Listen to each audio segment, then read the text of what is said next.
The women are thin, gorgeous, and fashionably dressed. The men, tall, muscular, and athletic. They appear to be perfect. You have all these size 0.5. Oh, skinny is this and skinny is that, and you're nothing if you're not skinny. And they're the stars, they're the successful people. So like it makes you think, they're successful, they look good. I have to look that way too to, be successful. Everyone is surrounded by these images, and from a very early age, people are influenced by the messages they contain. I have a friend, and she thinks that people that are thinner are smarter and prettier. So what happens when you grow up thinking that what people look like on TV and in magazines is how you're supposed to look? What does that do to how you see yourself? If you have a really distorted body image, a lot of times you can start hurting yourself, in totally unhealthy ways, crazy diets and anorexia or bulimia. Or if you're a guy, over-exercising your muscles, it can damage you for the rest of your life. One group of researchers devised a test to measure how teens feel about their bodies. Jenny, Halle, and Robin look at silhouettes drawn on paper and choose which one they think matches their own bodies. I think I'd have a pretty accurate image of my body. I'm sure mine is a little distorted, but I don't think it's too bad. We'll see later how they did. How would you do? What factors have the biggest impact on teen body image?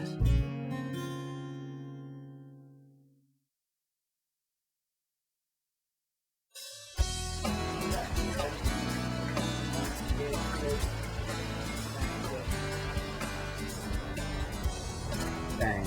Good. Keep moving. Every time you see a flash, give me another pose. Good. There you go. That's nice. Very nice. She's undeniably pretty. Good. She's thin. She looks like the models on TV or in magazines. Perfect. Tough being perfect. But even she isn't perfect enough. Not without a lot of help, says this professional photographer. What I'm doing is I'm just bringing her stomach in just a tad, maybe I would say a half an inch.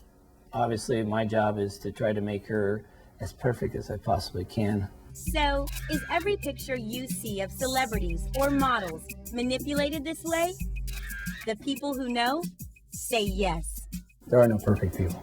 What you see in reality and what you see in perception, which is represented in the media, are two different things. An actress rolls out of bed and she's got her hair done and her makeup's perfect, and that's not what you look like when you wake up in the morning. But she could just walk out and she's fine, and if she can do that, then we should be able to do that too, because that's how people are supposed to look. People probably don't understand that, it took her 3 hours to get ready. A lot of times people don't even look like that, and a lot of times models, they'll change the picture around so they look different, and then people think that's how people actually look.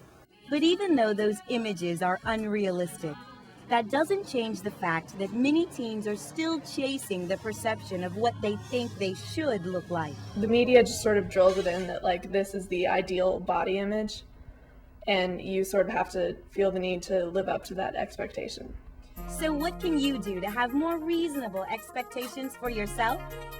First, see all these media messages for what they are: carefully constructed marketing tools, using beauty to get you to buy something. Consider the source of those messages instead of just believing them to be 100% accurate. In the business world, to get ahead, then you need to be able to promote your product. How do you do that? Well, put a pretty girl next to it, and that's an easy way to get people to turn their head and they say, oh, look at that. And if you buy the product, you think maybe you'll be more beautiful or handsome, just like the models or celebrities. In fact, sometimes the ads try to make you feel inadequate, so you will buy the product. Studies show that up to 70% of teenagers who look at images in magazines for up to 3 minutes feel bad about themselves afterwards. And when you feel bad about yourself, you are more likely to try to do something to improve yourself, whether it's go out and try to buy these products thinking I'm going to look like that person and I'm going to be happy. It gives you this idea from the start, this underlying feeling of hatred for yourself, because you don't cut out, you're not the same way that these successful people are, The goal of good marketing is to tell you that something about you is not okay. So the way that I can get you to buy a new product is to convince you that the one you have isn't working. And again, targeting that at teens who already have such a fragile sense of confidence and competence in who they are works. Ashleigh knew she didn't look like the people in the magazines. She got teased because of it. They'd make fun of you, like call you big nose, or make fun because there's something on there that not everybody else had. I could tell it bothered her because the first time she came home, she was so young. I mean, I think it may have been 6th grade. I mean, it's not what you're expecting to hear, you know, your 6th grader come home and say the boys were making fun of her nose, but she did. She had a bump on her nose, and she couldn't stand it. I could not stay to look in the mirror one more day looking at me the way I was. I couldn't do it. She was talking about surgery, general anesthesia, permanently changing her body. That's not something to be taken lightly. There are risks and benefits to surgery, and you have to be prepared to handle that. I don't think all teenagers fully comprehend that this isn't just something that you come in and have done and waltz out and go to the football game that evening, that there's a recovery period, that it's a physical change that will be with you for life. Ashleigh and her parents did their research, weighed the risks, and decided to go ahead with the surgery. Nobody is perfect, and I learned that. And everybody's got their little things that they don't like about themselves. But surgery can't change who you are as a person. It didn't fix Ashleigh, it fixed her nose. And doctors agree. Plastic surgery in the teenage years isn't usually a good idea. Usually as people get older, they become more comfortable with how they look and their body, and a lot of these concerns will diminish on their own. But so many teens want to change how they look now. And drastic or not, they're willing to make the effort through makeup, hairstyles, diets, and exercise, all in an attempt to look the right way for themselves and everyone around them. Teenage boys have a big part. They see a model walk by and they're like, oh, well, she looks good. And then there's girls around, they hear that and they're like, well, I wish I could get that kind of attention from a guy. So that's where it starts. And then you wake up early in the morning and you focus a lot on your looks all day during school, touch up your makeup. I guess the opposite is true too. You hear girls talk about, oh, that guy's got nice abs. And so you sit there and you do 1,000 crunches and nothing happens and you get frustrated and forget about it. But I mean, it's true for guys too. It's true. 17-year-old Blake knows that's true. As far as the pictures of the guys go, I noticed how they're perfect. What more can you say? They had the light shining perfectly to define every muscle on their body, to have perfectly angular chins with these chin bones that come out and just make you feel ugly. But hey, if you buy the clothes, then you won't be ugly, of course. The images in the magazines for boys are these hard body, six-pack stomach, Adonis-type bodies that are airbrushed and unrealistic, hard to achieve. And so the boys are comparing themselves to these images and, of course, coming up short. Some people would call Blake skinny. Others might more kindly say naturally thin. Either way, Blake decided he wanted to look like the guys in the pictures. I tried for about probably 6 months intensely to change my body type, to change from tall and skinny runner to bulky and muscular man of steel. He lifted weights constantly, trying to bulk up. But eventually, he realized that the struggle wasn't worth it, wasn't healthy. Eventually, I just didn't have the time to devote to it. I had to make a choice between going and working out or going to back work and getting my homework done or getting a project turned in on time. I think that was the choice between choosing a path that's unhealthy and choosing a path where you just have to come to terms with the fact that you're not perfect. Accepting your own body when it doesn't look the way you'd like isn't always easy, but it can be done. I'm short and cute. It's not like she's afraid to, wear a short skirt in public. It compliments me. Michelle seems very content with herself, though she's not exactly a size 2. Well, I like who I am. I know I'm cute. I think it's a matter of feeling comfortable with yourself. And I like who I am and what I do. But she realizes that her body doesn't fit the media and advertising images. They think that, you know, you have to be tall, skinny, you know, a certain height, a certain weight to be accepted. See, why does she have to have muscles? Why couldn't she just be kind of chunky? She says growing up with images of perfection all around and other people's expectations was hard. She wasn't always so at ease with herself. The turning point for her came in middle school.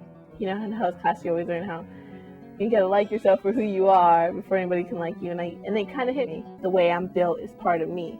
And I was just like, you know, that's the way I'm gonna be, and I have to learn to accept myself for me. She says accepting herself wasn't easy, and it didn't happen overnight.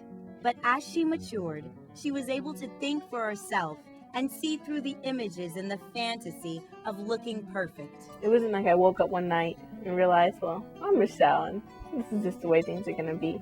It was little by little I started becoming more comfortable with who I was. Other teens have learned the same lesson. You have to recognize the point where you've done what you can do, and you need to be happy with yourself.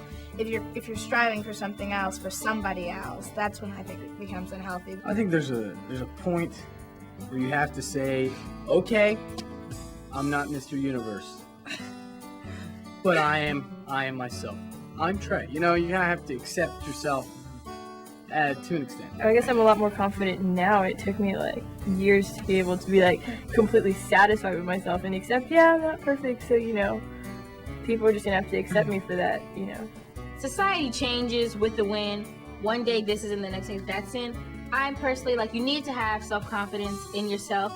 I have extra fluff, but I still think I'm very beautiful.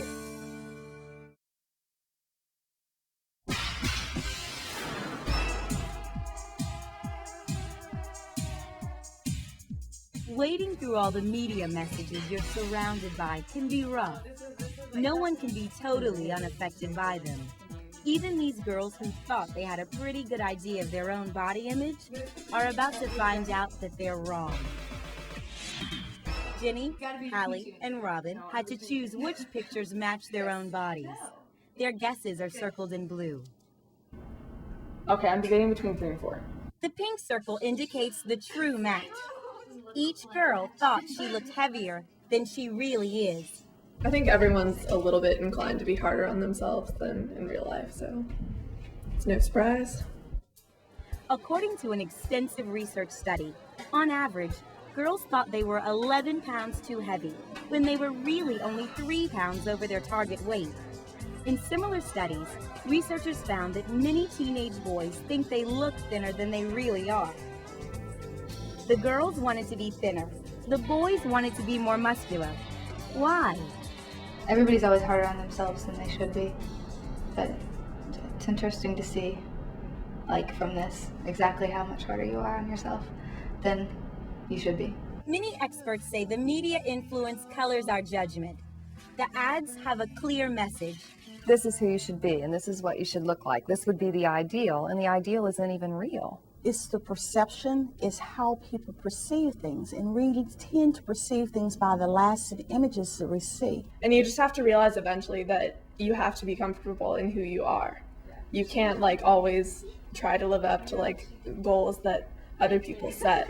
Because having the perfect body that the magazines, TV, and movies show you isn't realistic, and it isn't what will make you happy. It's not going to give you personality, it's not going to give you long-term success, it's not going to give you intelligence, it's not going to give you any of the attributes that really matter. And if you want people to like you, I think you have to work on a level that's much higher than the superficial one. So the next time you flip through a magazine or watch those commercials, remember the difference between what you see and what's real. And I look at myself and I look at the women in my family. There's a good chance that there is no way I will ever look like anybody that I'll see in one of the magazines or on TV or whatever. And I know that spending my entire life trying to look like someone like that will not make me happy. How do media images of perfect bodies affect your own body image?